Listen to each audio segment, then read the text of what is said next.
अब जो टर्म है ये एक इंपॉर्टेंट टर्म में से एक टर्म है, कोफिशिएंट ऑफ विस्कोसिटी।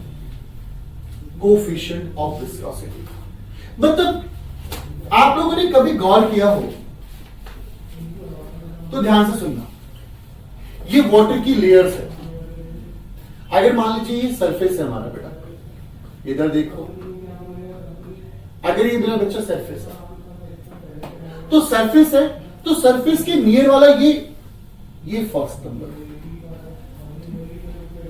नंबर वाली लेयर, ये सेकंड नंबर वाली लेयर है, ये थर्ड लेयर, ये फोर्थ लेयर, ये फिफ्थ लेयर और ये सिक्स्थ लेयर।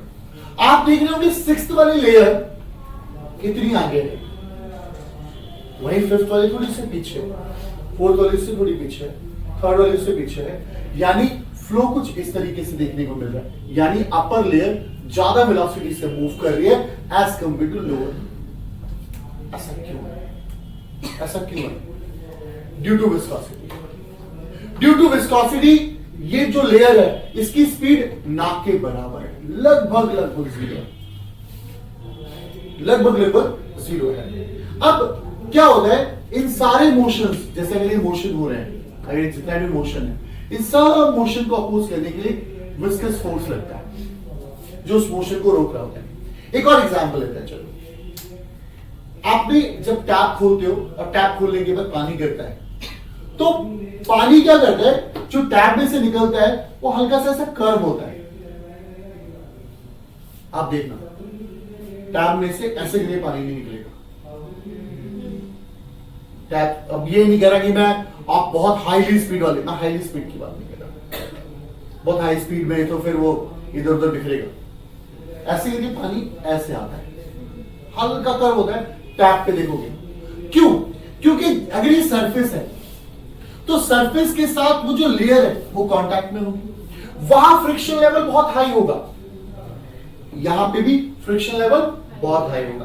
तो सेम एज इट इज, ये क्या है, इसका सरफेस के साथ कांटेक्ट डायरेक्टली है, तो फ्रिक्शन लेवल बहुत हाई है। इसकी वजह से क्या होता है, इसकी स्पीड नाक के बराबर होती है, इसकी थोड़ी ज्यादा होती है, इससे थोड़ी ज्यादा इसकी स्पीड होती है, क्योंकि एक लेयर के ऊपर चलते हैं। इसीलिए अगर आप फ्लो देखते हैं, जब आप नदियों का फ्लो देखते हो, तो ऊपर वाले लेयर की स्पीड बहुत हाई होती है और नीचे जो स्पीड होती है वो नाक के बराबर होती है नदियों की। क्लियर है मेरा बेटो? आप यहां देखो, अगर वहीं पर आप वाटर को पोर करके देख लीजिए और वहीं पर आप हनी को पोर करके देखिए, हनी क्या होगा, ऐसे करके जो फ्लूइड आएगा वो ऐसे करके आएगा, ऐसे टिप बनाता हुआ। क्यों? क्योंकि इधर हाई विस्कस, इधर हाई विस्कस, वो ऑटोमेटिकली क्या होगा, ऐसा करके पोर करेगा। क्लियर? जब हाईली विस्कस हो, जब लो विस्कस होता है तो वो लगभग उसी शेप, ट्यूब के शेप में रहता है, थोड़ा सा कर्व लेता है। बट अगर हाई विस्कस है कोई, तो क्या करेगा, वो ऐसे टिप फॉर्म को फॉर्म करेगा। तो चलिए अब आप डिस्कस करने की कोशिश करते हैं कि कोफिशिएंट ऑफ विस्कोसिटी एक्चुअली में कैसे डिफाइन की जाएगी। तो देखिएगा कोफिशिएंट ऑफ विस्कोसिटी में, तो मैं कहता हूं विस्कस फोर्स कौन कौन से टर्म्स पे डिपेंड करेगा। विस्कस फोर्स किस किस टर्म्स पे डिपेंड करता है। सबसे पहला एरिया, एरिया पे डिपेंड करता है। अब आप कहेंगे एरिया पे डिपेंड करता है, यस। अगर एग्जांपल आप किस पानी को एक स्मॉल क्रॉस सेक्शन एरिया से पास करें, वो ज्यादा दूर डिस्टेंस ट्रैवल करेगा, और आप पानी को फैला दें तो ज्यादा दूर ट्रैवल नहीं करेगा, क्योंकि एरिया ऑफ क्रॉस सेक्शन बढ़ाओगे तो वहां पे फ्लूइड का कांटेक्ट बढ़ जाएगा तो सॉलिड सरफेस से, और इंटरनल फ्रिक्शन इंक्रीज हो जाएगा, जिससे उसकी विस्कोसिटी और हाई हो जाएगी। अगर एरिया ऑफ कांटेक्ट बढ़ाओगे तो विस्कस फोर्स डायरेक्टली प्रोपोर्शनल होता है एरिया के, और विस्कस फोर्स डायरेक्टली प्रोपोर्शनल होता है dv बाय dx के। अब ये dv बाय dx क्या है, ये dv बाय dx क्या है पहले देखिए। इसे कहते हैं हम लोग वेलोसिटी ग्रेडियंट। वेलोसिटी ग्रेडियंट, आपको एक बात बता दूं मेरे बच्चे, कभी भी कोई भी टर्म पर यूनिट लेंथ है तो ग्रेडियंट है। जैसे force per unit length, force gradient हो गया, velocity per unit, velocity gradient हो गया, pressure per unit length, pressure gradient हो गया। तो प्रेशर टर्म, जब भी हम कोई भी चीज पर यूनिट लेंथ देखते हैं तो उसे हम ग्रेडियंट वर्ड कहते हैं। ठीक है। अब आप देखिएगा अभी डीवी बाई डी एक्स का मतलब क्या है। देखिए अगर ये सरफेस है और ये लेयर नंबर 1 है, ये लेयर नंबर 2 है, ये लेयर नंबर 3 है और ये लेयर नंबर 4 है, तो इन दोनों के बीच का जो गैप है दिस इज कॉल्ड dx। अगर इसकी स्पीड v है तो 100% इसकी v प्लस dv होगी, थोड़ी ज्यादा इसकी v प्लस dv होगी। अब मैं आपको एक एग्जाम्पल के थ्रू और समझाता हूं। मान लेते हैं कि एक लेयर बनाता हूं मैं, एक लेयर है और ये एक लेयर है। अब इस लेयर में इसकी स्पीड क्या है v, इसकी स्पीड क्या है v प्लस dv। इसका डिस्टेंस कितना है x, इसका दोनों का, तो इसका क्या है x प्लस dx।